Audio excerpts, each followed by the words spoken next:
Social media और YouTube की दुनिया में कुछ ऐसी हस्तियां हैं जिन्हें आप हर रोज देखते हैं। आप उनसे इंस्पायर भी होते हैं, रोज उनसे कुछ ना कुछ सीखते हैं, पर आप उनके बारे में उतना नहीं जानते जितना आप इच्छुक होते हैं। ऐसी ही एक बड़ी हस्ती आज हमारे साथ हैं। स्वागत करता हूं मैं अवध ओझा जी का। जी न्यूज़ में पहली बार आपका एक इंटरव्यू होने जा रहा है, मेरे साथ हो रहा है, ये मैं भी भाग्यशाली हूं। बहुत बहुत शुक्रिया, आपने समय निकाला। एक बड़ा सवाल है, देखिए अब बहुत से माध्यम से आपकी वीडियोस आते हैं, कभी फेसबुक में आता है, कभी यूट्यूब में आता है। सब आपका नाम तो आप जान चुके हैं, लेकिन कंफर्म डिटेल्स नहीं है। तो एक बेसिक सवाल ये कि कौन है अवध ओझा, इससे शुरुआत करते हैं। नहीं नहीं बिल्कुल वैसे भी मुझे तो इन सोशल मीडिया के बारे में ज़्यादा पता नहीं था। मैं एक एक्सीडेंटल सोशल मीडिया पे नोन पर्सनालिटी हूँ और उस एक्सीडेंट का नाम है कोरोना। कोरोना आया, अब हम बंद हो गए अपने अपने घरों में। बंद हो गए तो वैसे बंद होने का कोई पूरा नया अनुभव नहीं था, पुराने भी अनुभव हैं, लेकिन वो कि मतलब ठीक है, जो है महीने भर के लिए बंद हो गए, 2 महीने के लिए बंद हो गए। तो ये हुआ कि अच्छा सिर्फ बंद ही नहीं हुए हम सब में एक भय शुरू हो गया। एक न्यूज़ चलने लगी कि यहाँ इतने लोग मर रहे हैं, वहाँ इतने लोग मर रहे हैं, चाइना में ये हो रहा है, टर्की में ये हो रहा है, फ्रांस में लोग सड़कों पे गिर गए। तो मुझे लगा, और मैंने चारों तरफ से जो मुझे खबरें आने लगी कि भैया यहाँ ऐसा हो गया। मेरा भतीजा मर गया 27 साल का, और ठीक 1 महीने पहले मेरे घर में अखंड भागवत का पाठ था, उसने सब कुछ संभाला था, और वो 27 साल का लड़का वो बेचारा कोरोना की बलि चढ़ गया। तो मुझे लगा कि अब क्या करें कि खुद को भी इंगेज रखना है, समाज को भी इंगेज रखना है। तो उसमें ये मोबाइल मुझे बड़ा काम आया, और फेसबुक पे मैं ऑनलाइन होना शुरू हुआ। और फेसबुक पे मैंने सोचा नहीं, मैं फेसबुक पे 2 काम करूंगा। एक तो मैं लोगों को मोटिवेट करूंगा, और दूसरा मैं लोगों को इतिहास की कहानियां सुनाऊंगा। और जब मैंने शुरू किया लोगों को बताना कि भाई 70% लंग्स इन्फेक्टेड थे वो ठीक हो गए, 80% इन्फेक्टेड थे वो ठीक हो गए, तो करीब 2-4 दिन के बाद से मुझे फ़ोन आए कि अरे यार अवध भैया बहुत अच्छा लग रहा है, बड़ी हिम्मत मिल रही है, और ऐसा हो रहा है। तो वो जो हिम्मत, किसी को हिम्मत मिली और मुझे उत्साह मिला। भाई किसी भी काम करने के पीछे जो सबसे बड़ा फैक्टर होता है वो उत्साह। गांधी जी इंडिया में थे, कोई उन्हें पूछता ही नहीं था। साउथ अफ्रीका पहुंचे, पब्लिक उनके पीछे भागने लगी। जो आदमी एक बैरिस्टर नहीं हो पाया इंडिया में, उसको उत्साह ने राष्ट्रपिता बना दिया। और उत्साह से जो मेरी कहानी शुरू हुई, तो फिर उसके बाद तो मुझे ही नहीं पता चला कि मैं कहाँ पहुंच गया। और तो ये वीडियोस बनाने का जो दौर है कब से शुरू हुआ? एग्जैक्ट अगर एक डेट बताएं कि भाई ये मेरी पहली वीडियो मैंने डाली थी, वो लॉकडाउन का ही दिन था? लॉकडाउन का समय था, और जहाँ तक मुझे याद है अप्रैल का समय था। हमारे बड़े साले हैं अंकित मिश्रा जी, तो वो थोड़ा इन सब चीज़ों के बारे में जानते हैं। तो उन्होंने मुझसे कहा कि मेरे पास एक वो आईपैड था, तो उन्होंने कहा हम आईपैड पे आपकी वीडियो शूट किया करेंगे। तो वहाँ से ये कहानी शुरू हुई। और तो आपने उसमें पढ़ाया जैसे कि आप पढ़ाते हैं? बिल्कुल बिल्कुल, वो पढ़ाना शुरू किया। तो सिविल सर्विसेज की जब बात आती है तो आप एक टीचर बन गए, लेकिन आप बनना तो एक सिविल सर्वेंट चाहते थे। बिल्कुल। तो क्या वो कहानी रही कि आपने कितनी बार ट्राई किया और आप असफल हो गए? ये भी एक सच्चाई है। बिल्कुल बिल्कुल। क्या अब आपको उसका गिला होता है? क्योंकि मैं तो मानता हूं कि आप असफल हुए तो शायद समाज के लिए तो भला हो गया। शायद आज अब अगर आप बन भी जाते एक बहुत बड़े आईएएस ऑफिसर, तो शायद ये फेम ना होता आपके पास। बिल्कुल। क्या तब रिएक्शन था, तब क्या रिएक्ट करते, और आज आपके रिएक्शंस क्या हैं? क्या कहानी है सर? नहीं, मैं तो सिविल सर्वेंट भी नहीं बनना चाहता था। अच्छा। मेरा इरादा ये था कि लॉ करेंगे, ठेकेदारी करेंगे और राजनीति करेंगे, शुद्ध राजनीति। हाँ। मेरे एक दोस्त हैं, वो 96 की बात है, वो लखनऊ में रहते थे, तो मैं उनके यहाँ रुका हुआ था एक रात। तो उन्होंने मुझे समझाना शुरू किया कि अवध कुछ नहीं पढ़ना होता है, और तुम्हारा वैसे भी फर्स्ट डिवीज़न है इलाहाबाद यूनिवर्सिटी से, और ये है और वो है, और जमकर ब्रेन वॉश किया। भगवान जाने उन्होंने क्यों किया, पर उन्होंने किया। और वहाँ से मेरी तैयारी का दौर शुरू हुआ। लेकिन जब मैंने तैयारी शुरू की तो मुझे बायोलॉजी और जूलॉजी में फ़र्क नहीं पड़ता था। जैसे कहा ना, जूलॉजी और बॉटनी। अब मैं पहले दिन कोचिंग में जाके बैठा, और सब लड़के ऐसे ताव में बैठे हुए, कोई हिंदू लिए हुए, कोई चश्मा लगाए हुए, और हमें तो पूरा 2.5 घंटा बीत गया, कुछ पता ही नहीं चला। सब ऊपर से सब ऊपर से चला गया कि पता नहीं क्या बता रहा है यार, नेशनल इनकम उनकम कुछ कह तो रहा था ये टीचर। और लड़के फिर क्लास के बाहर निकले और एक दूसरे को देखते हुए कि हाँ यस वेरी गुड क्लास। तो हमें लगा कि फंस गए, मतलब इतनी बुरी स्थिति में आप थे कि आपको बेसिक कॉन्सेप्ट्स तक पता ही नहीं था। अच्छा तो हमें लगा गए, लेकिन वापस नहीं जा सकते थे। ऑप्शन नहीं था। ऑप्शन इसलिए नहीं था क्योंकि सबको बता के आए थे, रिश्तेदारों को, दोस्तों को, पड़ोसियों को ये जीने नहीं देते कि बड़े ताव से गए थे आईएएस की तैयारी करने। तो उसमें मैं पूरे जिले में आपका हाँ पूरे जिले में इन्फॉर्मेशन थी कि भाई अवध ओझा आईएएस बनने गए। अच्छा बन के ही लौटे। तो उसमें मेरी मदद की हमारे एक टीचर है मिस्टर पीएस रविंद्रन, उनसे मैं मिला तो उन्होंने कहा अवध देखो आईएएस की तैयारी जो होती है, पढ़ाई एक अलग चीज़ है, तैयारी एक अलग चीज़ है। तो मैंने कहा सर ये क्या अलग है? बोला जिसकी पढ़ाई अच्छी नहीं है, ये मैं आपके चैनल से कहना चाहता हूँ कि जिसकी पढ़ाई अच्छी नहीं है उसकी तैयारी कभी अच्छी नहीं हो पाएगी। वो इलाहाबाद में पढ़े, वो दिल्ली में पढ़े, वो लंदन में पढ़े, नहीं हो सकता। थोड़ा विस्तार से। हाँ, अब पढ़ाई का मतलब यह है कि आपको यह पता है कि औद्योगिक क्रांति क्या है, इंडस्ट्रियल रेवोल्यूशन क्या है, कब हुआ। लेकिन इंडस्ट्रियल रेवोल्यूशन क्यों हुआ, कब हुआ, कैसे हुआ, इसके क्या क्या डेवलपमेंट्स थे, ये तो पढ़ाई हो गई। उस पढ़ाई से जो एक पिक्चर, जैसे आज उत्तर भारत है या हम पूरे भारत को ही कह लें, विशेषकर उत्तर भारत, जातिवाद फिर से उभर रहा है, संप्रदायवाद फिर से उभर रहा है। तो कहीं ना कहीं हर आदमी के मन में बात होती होगी कि यार ये क्यों हो रहा है। हम तो भारतीय हैं, 1947 में हम भारतीय बन गए, आज़ाद हो गए। अब तो यहाँ ना कोई ब्राह्मण है, ना दलित है, ना हिंदू है, ना मुसलमान है, बेसिकली सब भारतीय हैं। लेकिन ऐसा क्यों हो रहा है कि 75 साल बाद इस देश में ये कुरीतियां फिर सर उठा रही हैं? क्योंकि इस देश की अर्थव्यवस्था नहीं बदली। जैसे अमेरिका है, वहाँ इंडस्ट्रियल रेवोल्यूशन हुआ, तो जब औद्योगिक क्रांति हुआ तो औद्योगिक क्रांति ने इकोनॉमी को बदला, और जैसे इकोनॉमी बदलेगी वैसे ही समाज बदलेगा। सोच बदल जाएगी। आप अफगानिस्तान देखिए, वहाँ की औरतें गुलाम हैं क्योंकि उनकी इकोनॉमिक इंडिपेंडेंस नहीं है। Social independence depends upon economic independence. आप क्लास 6 में, 7 में, 8 में, 10th में पिताजी से पूछते थे कि पापा गोवा चले जाए। अब आप प्रेम में पूछ सकते हैं, सम्मान में पूछ सकते हैं, लेकिन आर्थिक दृष्टिकोण से नहीं पूछ सकते। तो ये जो तैयारी, आईएएस की तैयारी का मतलब होता है एक विजन डेवलप होना कि उत्तर भारत में अगर जातिवाद खत्म करना है तो सबसे अच्छा तरीका क्या है? औद्योगिक क्रांति। क्या होगा इससे? अर्थव्यवस्था बदल जाएगी, इकोनॉमी बदलेगी, तो एक नया वर्ग समाज में पैदा हो जाएगा, कैपिटलिस्ट क्लास पैदा हो जाएगा, मिडिल क्लास पैदा हो जाएगा, वर्किंग क्लास पैदा हो जाएगा। तो ये जो नए क्लास पैदा हो जाएंगे ये पुराने क्लास को पीछे कर देंगे। अब क्या होगा? वर्किंग क्लास में तो सभी होंगे ना, तो वर्किंग क्लास का एक कॉमन इंटरेस्ट होगा। अभी क्या है कि अभी ब्राह्मण है, दलित है, मुसलमान है, हिंदू है, सबके अलग अलग इंटरेस्ट हैं। लेकिन जहां औद्योगिक क्रांति हुई वहां एक क्लास होगा वर्किंग, एक क्लास होगा मिडिल, उस मिडिल क्लास में सब होंगे, तो इंटरेस्ट पूरे मिडिल क्लास का होगा, वो मिडिल क्लास एक हो जाएगा।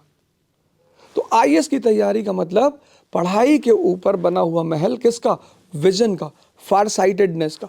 ये है आईएएस की तैयारी, जो मुझे मिस्टर पीएस रविंद्रन ने बताया। ठीक है, तो आपको आईएएस की तरफ एक व्यक्ति लेके गए, ठीक है, बहुत सम्मान के साथ।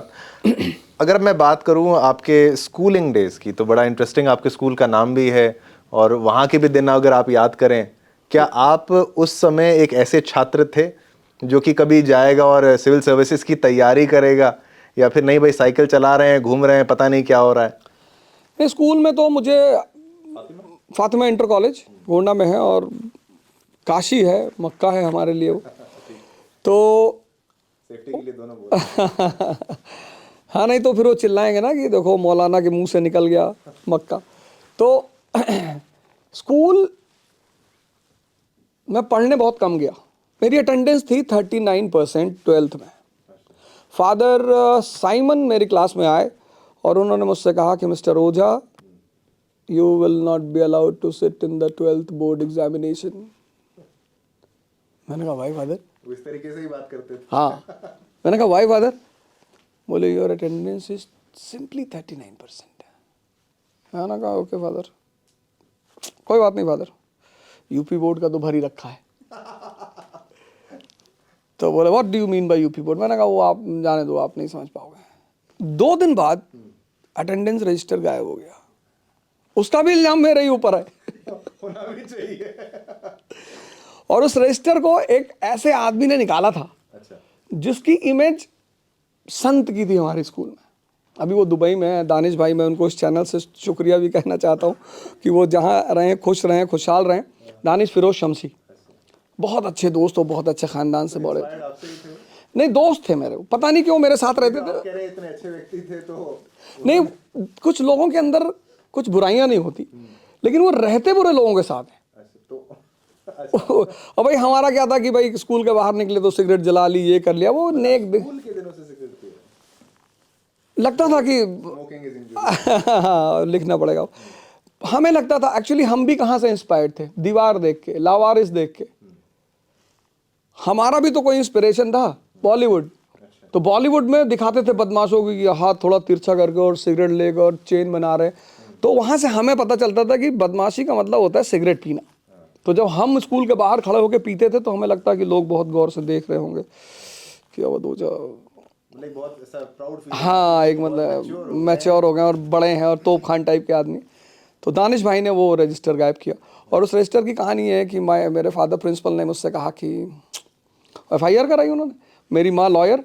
तो उन्होंने कहा यार तुमने लिया है कि नहीं। रजिस्टर के लिए? हाँ, चोरी है ना वो। इसके लिए FIR तक हो गई? FIR हो गई और हमारे कोतवाल सामने में बुलाया और सेम रजिस्टर, हूबहू वही रजिस्टर सामने।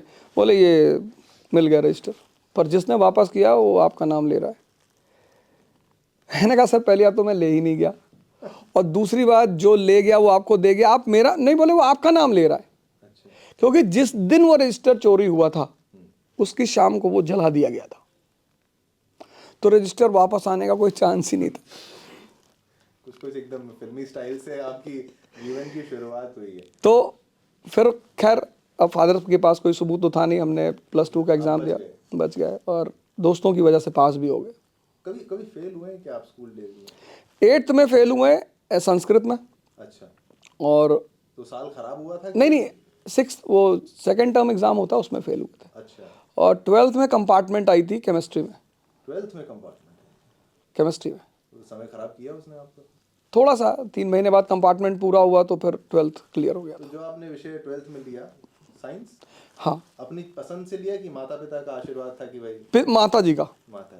माता जी से कहता था कि मैया मैं साइंस पढ़ने के लिए नहीं पैदा हुआ हूँ, मुझे ये इनर्शिया, मास, मोमेंटम, फोर्स, ये सब बहुत, हाँ, ये सब नहीं समझ में आते। बोलती थी अरे मेरा सपना है डॉक्टर तुम बनोगे। अब मैं कैसे डॉक्टर बन सकता हूँ? कितना पेशेंस का काम है डॉक्टर का, वो फोर्क पकड़ के स्किन उठाना। मेरा तो है कि डाल के खोलो पहले, देखो क्या है इसके अंदर। हर आदमी का नेचर ऑफ जॉब है। तो हम इतना थोड़ी देख सकते हैं कि चाकू को भी ऐसे ही हाँ कि अरे भैया, हाँ वो थोड़ी करेंगे। लेकिन वो कहती थी नहीं, ये पेरेंट्स की, मतलब मैं इस प्लेटफॉर्म से ये भी है कि मैं पेरेंट्स से कहूँगा कि आप अपने बच्चों की भी भावनाओं को रिस्पेक्ट करें। सिर्फ ऐसा नहीं कि आप कुछ चाहते हैं। और आज के ज़माने में, हमारे समय में तो खैर स्कोप कम थे, लेकिन आज तो कितने सारे स्कोप हैं, अनलिमिटेड है। तो मुझे नहीं लगता कि माँ बाप को बच्चों को प्रेशराइज करना चाहिए, नहीं करना चाहिए। तो आपके तो पिताजी तो कभी प्रेशर नहीं करते थे? पिताजी का पहले तो नाम लेते हुए आदर के साथ और माताजी का बाद में, फिर कहानी क्या है? मतलब एक अनोखी शख्सियत है वो। अनोखी शख्सियत, क्योंकि मेरे पिताजी, मुझे लगता है कि शायद भगवान उनके नाम के साथ, हाँ, श्री माता प्रसाद ओझा जी, वो मुझे लगता है कि भगवान उनके रूप में आया मुझे, जिसको कहते हैं पालने के लिए, बड़ा करने के लिए, ट्रेन करने के लिए। क्योंकि मारा नहीं उन्होंने मुझे। अच्छा, कभी भी नहीं? कभी नहीं, किसी बात के लिए नहीं। और जहाँ से आप आते हैं वहाँ पिताजी ऐसे अक्सर होते नहीं हैं। बिल्कुल नहीं। हमारे फ्रेंड्स के पिताजी उनसे बोलते थे कि अगर हमने तुझे अवध ओझा के साथ देखा तो हम तेरी टांग तोड़ डालेंगे।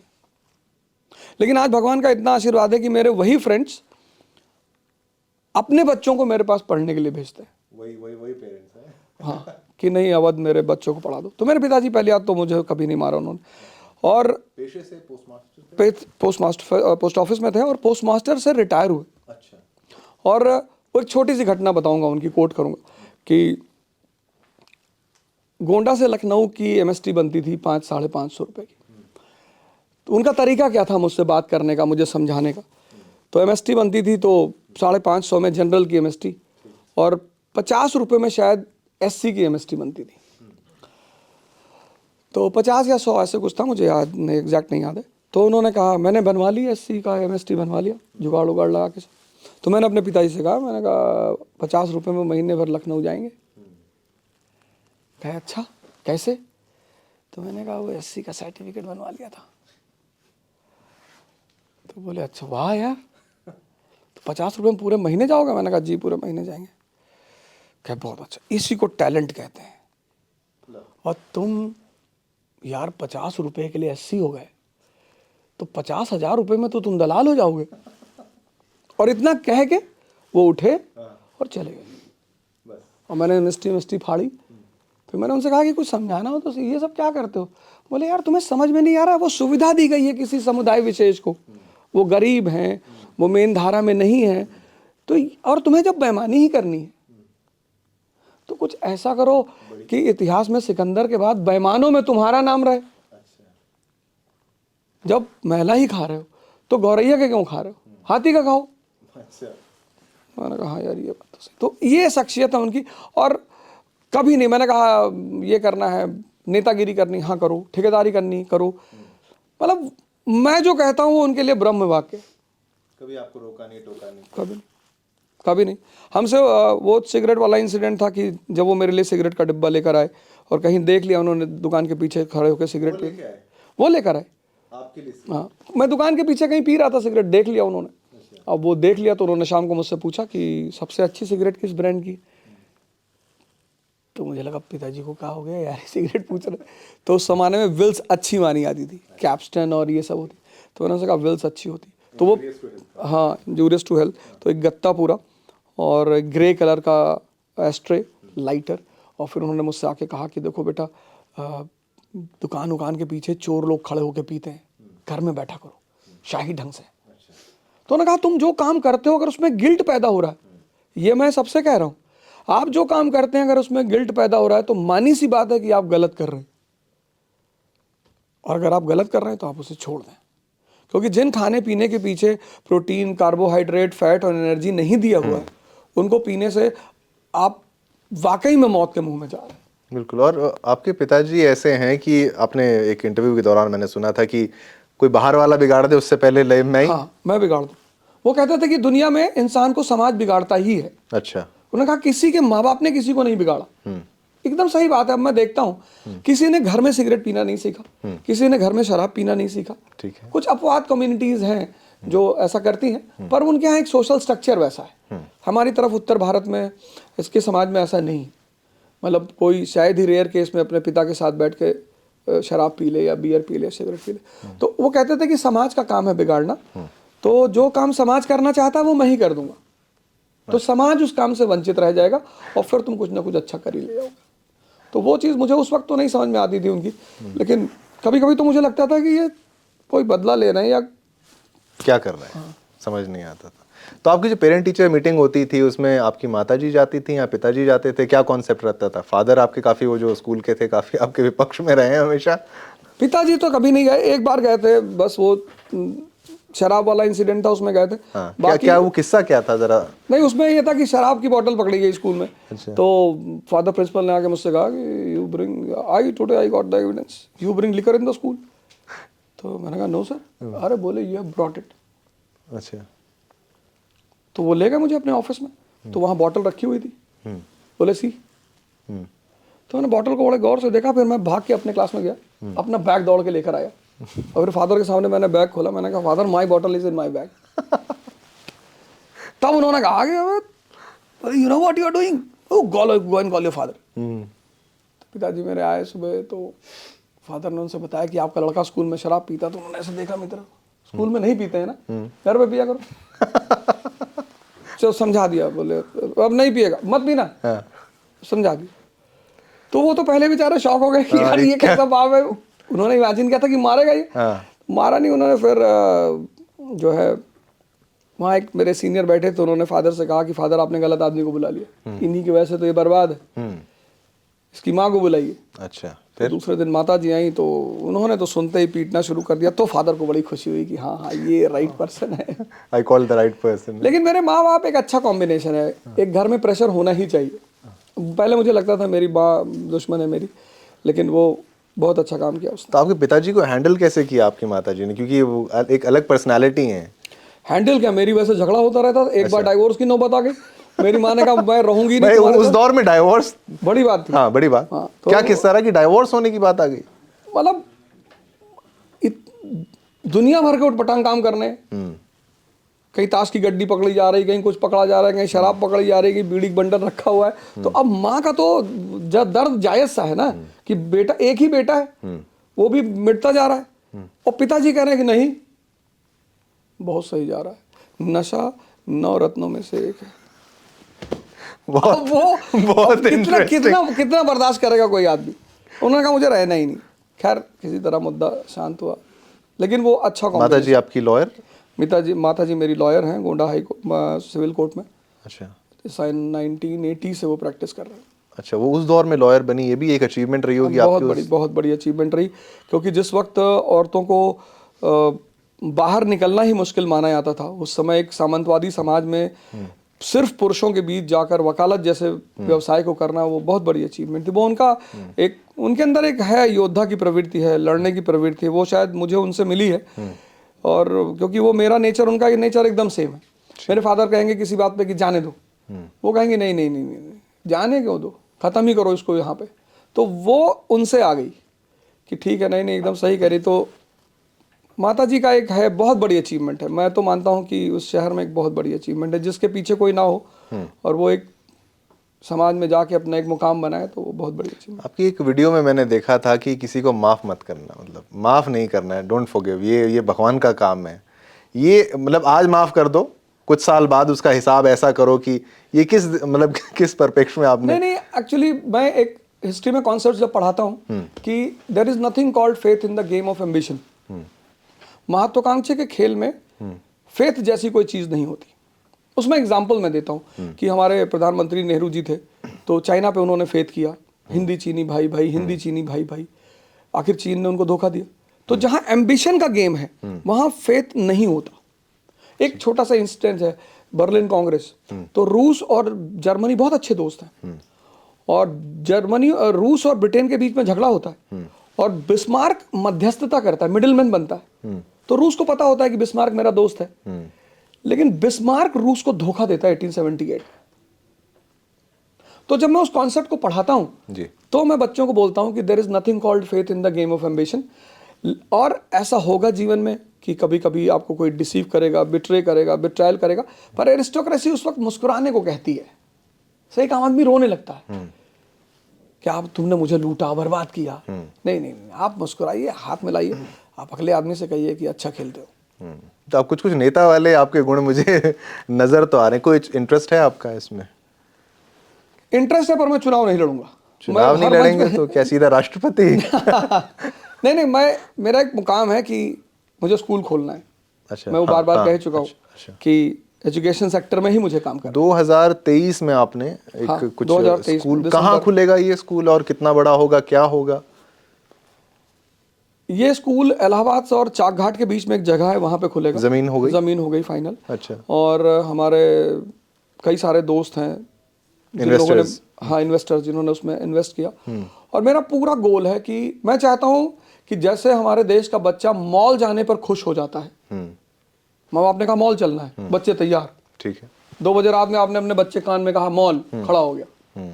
और आपने 8 बजे सुबह अपने बच्चे कान में कहा स्कूल, वो कह रहा पापा यहाँ पे बहुत पेन हो रहा। मैं इस ट्रेंड को तोड़ना चाहता हूँ कि जब हम अपने बच्चों के कान में कहें स्कूल तो खड़े हो जाए कि हमें जाना है। ऐसी एक ट्रेंड शुरू करना चाहता हूँ इस कंट्री में। तो क्लास 12 तक ही, क्लास 12 तक, स्कूलिंग तक, उससे ठीक है। हाँ, स्कूलिंग। और वो 2023 में पूरा बन के तैयार हो जाएगा? भगवान का एफिलिएशन वगैरह सब कुछ का उसका? नहीं, अभी ऐसा कुछ नहीं हुआ है, अभी तो बस शुरुआत करनी है। तो मेरे ख्याल से 10 फरवरी के बाद से उसका कंस्ट्रक्शन का काम शुरू हो जाएगा। और 2023 के अंत तक मैं कहूँ शुरुआत हो जाए तो वो बन जाएगा। और जैसे कि 2024 की बात है, राम मंदिर भी बन रहा है, तो एक आपका शिक्षा का मंदिर भी बन जाएगा। बिल्कुल, भगवान ने चाहा तो शिक्षा का मंदिर भी बन जाएगा। शिक्षा का मंदिर बन जाएगा, ठीक है। आपकी माताजी की बात यहाँ जब भी आती है, क्योंकि वो एक लॉयर हैं, एक किस्सा आपका याद आता है। बॉलीवुड की भी आपने बात कही थी, कुछ गोली वोली चला दी थी आपने, क्या क्या किस्सा था? देखिए, ये ऑन कैमरा बोलने वाले हैं बहुत कुछ, ये शिक्षक हैं लेकिन गोली चला चुके हैं। नहीं, किस्सा ये था कि मैं एक मूवी देखने गया था, चरस, चरस? धर्मेंद्र जी की मूवी है। अच्छा। तो उसमें एक साहब, अब शहर में क्लास 11th के बाद से मेरी एक अलग इमेज बन गई थी कि भैया ये लड़का बदमाशी करता है, और उसके मैं जानता हूँ कि हिंदुस्तान के समाज में कोई बदमाश बनता नहीं है, समाज उसको बदमाश बनाता है। जैसे फॉर एग्जांपल मेरे माता पिता हैं, उनको लोगों ने इतना परेशान किया, इतना, मतलब मेरे पिता को तो मुझे लगता है कि शायद वो 10-15 साल तो गांव ही नहीं गए। ऐसा क्या कर दिया? खेत, जमीन। अच्छा, तो आप गांव नहीं जाएंगे तो आपकी जमीन आपके रिश्तेदार पटीदार हड़प लेंगे। इतना अगर आप कमजोर हैं इस देश में तो आपको लोग इतना अब मुझे लगता है कि इस देश में भगवान हथियार लेके क्यों चलता है, और जिस भगवान के हाथ में नहीं है उसकी इस देश में पूजा भी नहीं होती। ब्रह्मा जी की ठीक है, एक मंदिर है पुष्कर में, वहां भी बहुत कम लोग जाते हैं। तो जिस देश में भगवान को विवश होकर अस्त्र लेके चलना पड़ता है, तो उसका समाज कहीं ना कहीं कुछ ना कुछ तो दिक्कतें खड़ी करता होगा। उसी से इंस्पायर्ड होके आपने? नहीं, तो फिर एक घटनाएं घटती रही, घर पर, गांव में, बाहर, सब तरफ घटनाएं घटती रही। उसी बीच दरमियान क्या हुआ कि मैं मूवी देखने गया, और वहाँ पे एक साहब राइवल गैंग के थे और उनसे मुलाकात हुई। तो उन्होंने बिना मतलब, कोई मतलब नहीं था, मैंने उसको ऑन कैमरा तब भी कहा था कि बुलाया, और बुला के उन्होंने एक रसीद कर दिया, एक चाटा मारा। क्या परिचय था उनका, क्या थे वो, मतलब? है एक लोकल ठेकेदार ही हैं। अच्छा, उनका मॉल तो नहीं था वो? नहीं। अच्छा। सिनेमा हॉल हमारे एक सांसद हुआ करते थे बीजेपी के, सत्यदेव सिंह। अच्छा, ठीक। उनके कोई रिलेटिव है, उनका था। उस वक्त वो सांसद थे भी, सत्यदेव सिंह जी सांसद थे, अब तो रहे नहीं। तो मतलब उस घटना ने मेरे अंदर एक अलग सी आग पैदा कर दी कि आज अब इनका रहने का कोई मतलब नहीं है, अब ये नहीं रहेंगे। तो फिर मैं घर गया और मेरे दोस्तों ने बड़ा सहयोग किया। वो निकल के आया कि चलो ठीक है, अगर तुम्हारी यही मर्जी। तो आधे घंटे गोली चली थी वहाँ पे कुंवर पिक्चर पैलेस पे। आधे घंटे तक? हाफ एन आवर चलती ही रही। और इतने प्रख्यात आदमी का सिनेमा हॉल तो होने। आपको हथियार मिला कैसे, मतलब ये सवाल अगर इग्नोर करना चाहें तो कर सकते हैं। नहीं, हथियार मिलने की बात नहीं थी। आज भी मिर्जापुर देखने के बाद शायद ये सवाल कोई नहीं करे, क्योंकि यूपी अब तो, तब तो खैर बहुत सीमित संसाधन थे, अब तो यह है कि हर गली कूचे में हर चीज अवेलेबल है। तो हमारे यहाँ तो इंजीनियर्स बैठे हुए हैं, वो तो जीप की स्टीयरिंग से उसका 12 बोर का कट्टा बना देते हैं। अच्छा। इलाहाबाद में तो 64 की तंबाकू की डिब्बी है। अच्छा। उससे बम बना के वो ट्रायल होता है वहाँ। वो रैगिंग यहीं से शुरू होती है। तो मिर्जापुर तो बहुत बाद में आई, लेकिन वो तब तक शायद मिर्जापुर चित्रण उसी सब चीजों का ही तो है उसमें कि हाँ, बिल्कुल। Mirzapur is basically the right presentation of the society of UP and Bihar. ठीक, कि ऐसा ही होता है। इसीलिए आप देखो, जब कोई चीज तत्कालिक समय से मेल खा जाती तो वो हिट बहुत करती है। सबने लाइक किया उसको, क्योंकि हर आदमी को लगा कि यार कहीं ना कहीं हमारे इलाके की, कुछ लोगों को तो ये लगा कि मेरी कहानी चल रही, मैं ही हूँ अखंडानंद। और इतनी ब्लैक स्कॉर्पियो बिकी उसके बाद। हाँ, तो एरिया ही है थोड़ा, दरअसल लैंडेड एरिया है ना, तो वायलेंस तो होगा ही। जमीन कब्जा करने के लिए और संसाधनों पर अपनी नजर रखने के लिए, इंडस्ट्री है नहीं तो ठेकेदारी ही सोर्स ऑफ इनकम है, तो वायलेंस का तो कोई रोक ही नहीं सकता वहाँ वायलेंस। चलिए, अगर मान लीजिए आप एक एक्टर होते, कलाकार होते, आपको बोलता मैं एक आप किरदार चुन लीजिए मिर्जापुर में, आप कौन सा किरदार, आप दिल से बताइए मैं फिट बैठता हूँ इस किरदार के लिए, बोल दीजिए कोई। मैं तो अखंडानंद का। अरे वाह। आइडियल आदमी है वो, मतलब जो उसकी परफेक्शन है वो एक। और पंकज जी ने बहुत अच्छी अदाकारी भी की स्क्रिप्ट के हिसाब से, मतलब मुझे लगता है उस अदाकारी को उनसे अच्छा कोई शायद ही कर पाता। नहीं, कोई नाटक नहीं, बिल्कुल बड़े प्यार से, सलीके से डायलॉग, मतलब जब वो सीएम के साथ बैठते हैं और कहते हैं कि मेरे बेटे की बलि मांग रहे थे, अपने बेटे की बलि कोई देता है? तो सीएम साहब कहते हैं हमारे पार्टी की छवि वो भी सुधर जाएगी। पीछे एक खरगोश बैठे हुए हैं, गोरखपुर गोली कांड में ये भी थे। अच्छा, ललित। बहुत शांति से और बहुत तरीके से उनके डायलॉग डिलीवरी। ठीक है, एक अच्छी बात है, आप बार बार इंस्पायर्ड होते हैं। काका का तो नहीं सुनाना पड़ेगा यहाँ पर। कितना बढ़िया कमेंट है वो। हाँ, कितना बढ़िया कमेंट, इतना वो कमेंट है। हाँ। आप उस सीन को देखिए। हाँ। वो रतिशंकर जी जब कहते हैं कि चलो काका काका सुनाओ, तो वो कहता है ABCD, बोले प्रिंस चार्ल्स। ये जो आज उत्तर भारत का समाज नौकरी मांग रहा है, हाँ। इसको काका गाघा नहीं आता कि उसको बोल कर ये अपनी जिंदगी बचा ले। तो वही गुड्डू भैया जब रति शंकर को मारते हैं तो पूरी काका गाघा सुनाते हैं और ये साबित करते हैं कि मैं योग्य था तुझे मारने के लिए। कलर पकड़ते नहीं, काका गाघा। मुझे लगता है उसके बाद लोगों ने काका काका पढ़ना शुरू कर दिया होगा। बिल्कुल। तो मूवीज, सीरियल्स, ये सब मैसेजेस होते हैं सोसाइटी में। ठीक है, लेकिन आप बार बार, मैं इसलिए पूछूंगा, मिर्जापुर हो तो गैंग्स ऑफ वासेपुर भी अगर हो, लेकिन ये सब इसमें चित्रण बहुत कुछ ऐसा किया, वायलेंस बहुत ज्यादा हो गई। क्या बच्चों को, आप कह रहे हैं, आप हंस के बता रहे हैं, इंस्पिरेशन अगर ले लें, पर ये नेगेटिविटी भी तो है कि कहीं गला रेत दिया जाता है, कहीं कुछ कर दिया जाता है, वो एक सच्चाई के तौर पर मुझे नहीं लगता दिखाना चाहिए। आप क्या मानते हैं? नहीं, देखिए, अब आज के समय में जो दौर चल रहा है, जहाँ इतनी ओपन ऑडियंस है और कैपिटलिज्म अपने विस्तार पे जा रहा है, ऑडियंस डिमांड करता है कि भाई हम तो देखेंगे, हमें कोई फर्क नहीं पड़ता। लेकिन यह है कि इससे जो इमेच्योर माइंड्स होते हैं वो उसी तरह का ऑरा पैदा करना चाहते हैं। जैसे for example gangs of Wasseypur में नवाज भाई हमारे जब वो गला रेतते हैं दानिश का, तो वो एक सीन ऐसी है जो अगर 16 साल का लड़का देख ले तो उसे लगा कि यार जैसे इसका नाम हो गया ऐसे मेरा भी हो सकता है, तो वो ये एक अटेम्प्ट कर सकता है। तो ये गलत मैसेज तो जा ही रहा है ना। हाँ, बिल्कुल। मतलब ये एक इमेच्योर माइंड्स के लिए, और खासकर इमेच्योर, और दूसरी तरफ इतनी पॉपुलेशन है हमारी, तो कहीं ना कहीं लोग डिप्रेशन में भी ज्यादा हैं, तो उस दौर में ये सब चीजें नुकसान कर सकती हैं। तो उसको थोड़ा बैलेंस करके करना चाहिए, उसको बिल्कुल बैलेंस करना चाहिए। पर स्क्रिप्ट की कभी कभी ऐसी डिमांड होती है कि डायरेक्टर को भी लगता है कि उसे लेकिन है तो आपके सारे फेवरेट्स। फेवरेट मतलब यह है कि मैं जानता हूं जब कोई कलाकार अपने आप को उसमें डुबो देता है। हाँ। जैसे नवाज भाई का जो गांजा की स्टिक पकड़ने की स्टाइल है, इंजूरियस। हाँ, वो एक गंजेड़ी ही पकड़ सकता है, या तो उसने बहुत प्रैक्टिस की हो। जिस तरह से वो एक हाथ से लुंगी लपेट कर दूसरी हाथ से खींचते हैं, वो एक नौसिखिया आदमी नहीं कर सकता। वो कोई बहुत पेशेवर आदमी जिसने कम से कम उसको 10 साल किया हो, वो कर सकता है।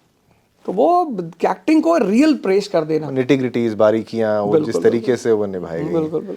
ठीक है, अब गैंग्स ऑफ वासेपुर की बात हो गई, मिर्जापुर की बात हो गई, आपका भी एक किस्सा है कोई बल्ले का यही था कि हमारे गुरुजी थे, तो उनको भाई जिनके माँ बाप अच्छे पदों पे थे उनसे बड़ा लगाव था। अच्छा। मैं तो ये हमारे देश के सम्मानीय टीचरों से मैं निवेदन करूंगा कि कभी किसी भी विद्यार्थी के माँ बाप के बारे में ना पूछें, और हर विद्यार्थी जब भी किसी शिक्षक के पास जाता है तो वो उसको अपना माँ बाप समझ कर ही जाता है। ठीक। विद्यार्थी और डॉक्टर, शिक्षक और डॉक्टर, दो लोगों के पास जब भी लोग आते हैं तो सब कुछ मान कर ही आते हैं। माई बाप है। तो ऐसे में अगर शिक्षक बायस्ड होता है तो उससे बच्चा आहत बहुत होता है। तो हमारे टीचर थे, तो उनकी आदत थी कि जो बड़े घरों के लड़के हैं उनको टीम में रखना है, उनको ज़्यादा प्रोत्साहित करना है, मोटिवेट करना है। तो एक मैच में मैंने अपने एक टीचर से कहा, मैंने कहा साहब हमको भी खिला लीजिए। तो बोले तुम्हारे बाप कभी बैट बॉल पकड़े? अब आप बताइए कि किसी शिक्षक को इस तरह की बातें शोभा देती? बिल्कुल नहीं। मैंने कहा ठीक है सर, मेरे बाप तो बैट बॉल नहीं पकड़े, लेकिन मैं पकड़ा हूँ और मैं आपको बताऊँगा कैसे बल्ला चलाया जाता है। तो बेचारे उसके बाद किसी ने उनको बोरा डाल के मारा, और अभी बड़ा इल्जाम लगाते रहे कि सब अवध ओझा का काम है। तो किसका काम था? नहीं, किसी का भी रहा हो, क्योंकि सताया तो उन्होंने बहुत लोगों का था, लेकिन वो बेचारे बड़े दुखी हुए इस बात को लेकर। तो इसमें आपका हाथ? नहीं, मेरा आपकी माता जी ने आपको कितनी बार वाकई बताइए, बचाया कितनी बार? क्योंकि वकील थी। बहुत बार बचाया, मतलब उन्होंने तो मुझे कई बार बचाया, और उनकी वजह से ही मैं ज्यादातर बचता रहा। आप जेल गए? नहीं, मैं जेल नहीं गया हूँ। नहीं बताइए। मैं कह रहा हूँ नहीं। इतना सोचना तो नहीं पड़ता। नहीं। क्या कभी ऐसे ही कि ले गए कि थोड़ा घुमा के छोड़ दिया? नहीं, छोड़ा नहीं। इज्जत हो गई समाज में। एक मतलब जो 307 के केस थे उसमें 307 का क्यों, किस तरीके से लगा? वो वही शूट आउट वाला था। अच्छा, तो उसका केस था। तो उसमें एक ही दिन में जमानत हुई थी, पहली बार ऐसा हुआ था, क्योंकि 307 भी नॉन बेलेबल वारंट होता है। बिल्कुल। तो उसमें पहले ही दिन, एक ही दिन में लोअर कोर्ट और सीजीएम के कोर्ट में एक ही दिन में जमानत हुई थी। वो एक रेयर इवेंट था, और वो भी जमानत, चूंकि जो वकील समुदाय थे वो सब एक साथ हो गए थे कि नहीं भाई हम स्टाफ का लड़का है और ऐसा है वैसा। अच्छा। तो वो एक दिन में जमानत। तो आपको पूरे स्टाफ ने मिलकर एक तरीके से? सबने वो पूरी वकील समुदाय ने, गोंडा का जो पूरा वकील समुदाय था, वो आपके साथ? वो साथ था, मतलब हमारे परिवार के साथ। आगे बढ़ो, हम तुम्हारे साथ। पिताजी को लोग हमारे बहुत मानते हैं, अच्छा, आज भी मेरे शहर में लोग मेरे पिताजी को बहुत मानते इंटरेस्टिंग है। हैं। हाँ, तो चूंकि वो सबका ध्यान रखते हैं, ख्याल रखते हैं, तो शायद उन्हीं के सम्मान में, उन्हीं के इज्जत में। तो एक आइडियल डैड कैसा होना चाहिए, आपके पिताजी जैसा? हाँ बिल्कुल, मेरे आइडियल डैड पिताजी जैसा होना चाहिए, लेकिन फिर बेटा भी वैसा हो जो अपने पिता की बातों को समझे। जैसे मान लिया आपने अपने बेटे को कहा कि भाई ठीक है, तुझे सिगरेट पीना हो तो पी ले, पता लगा वो पीने ही लगा, तो दोनों को होना चाहिए आइडियल। मतलब आइडियल फादर भी होना चाहिए और फिर आइडियल लड़का भी होना चाहिए जो अपने पिता को समझे कि यार ये ऐसा क्यों कह रहे। तो जब भी मेरे फादर मुझसे कोई बात कहते थे तो मैं उस पर विचार जरूर करता था, क्योंकि और माता जी के हैं तो नहीं? माता जी तो मारती थी, वो कहती कहाँ थी, उनका तो एक ही हिसाब किताब था कि अकेले मिल जाए तो मारो इसको। तो कितना पिटे हैं आप? अरे बहुत बार पिटे हैं, कई बार बंद कर करके मारा है, बंद करके ताले में चली आती थी कचहरी। मैं दिन भर बंद रहता था, खिड़की पे खड़े होकर लड़कों से कहता था भैया ताला तोड़ दे यार। तो एक बार एक भाई साहब है हमारे सोसाइटी में थे, उन्होंने ताला तोड़ दिया था, वो भी बहुत मार खाए थे, चोरी वोरी का रिपोर्ट लिखा गया था उनके ऊपर। अच्छा, तो उसके बाद फिर किसी की हिम्मत भी नहीं पड़ी मुझे खोलने की। तो माता जी तो बहुत आतंक मचाती थी वो तो।